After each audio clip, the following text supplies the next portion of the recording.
Spiritual knowledge by Spirit Talker, his spoken thought that speaks directly to the Spirit. Judgment can be a dangerous thing. When we judge others, we're not just making assumptions about their character, we're also putting them in a box. We're limiting their potential and denying them the opportunity to grow and change. In many religious and philosophical traditions, the idea of judgment is often discouraged as it can lead to misunderstanding, conflict, and a lack of empathy.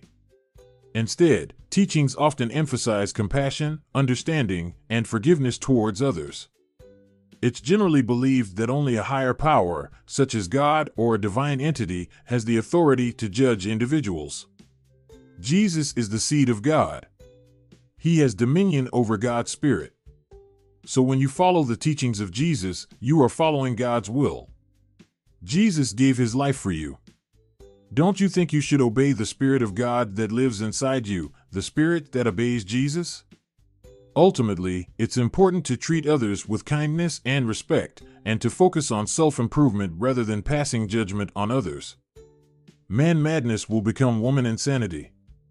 It's an insane game and I choose not to play. Not to be fooled by the fuckery of a man or woman.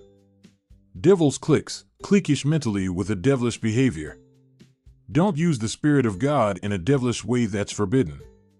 Even on TikTok, it's like a pandemic. The argument that feed the monster inside a man and woman. Judgment is a tool of Jesus, used by humans like a weapon, when it should be used on oneself, not the children of God. The conversation between a man and a woman is full of judgment. The man judges the woman based on her appearance, 304, and the woman judges the man based on his financial status. This cycle of judgment is endless and it's tearing our society apart. We need to find a way to break free from this madness and start treating each other with respect. The man says, "You're always so emotional." The woman replies, "You are never emotional enough." They're both judging each other based on their own standards, and neither of them is really listening to the other. Date to commit, submitting to the best version of yourself.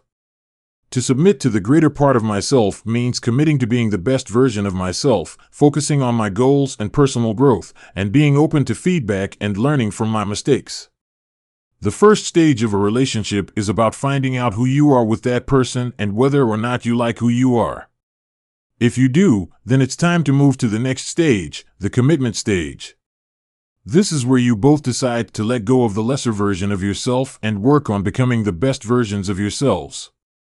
A lady and a gentleman. It's important to remember that your partner can't change who you are. They can only help you become a better you. If you're both committed to this process, then your relationship has a good chance of succeeding. Only then can we truly experience the love, compassion, and understanding that is our birthright.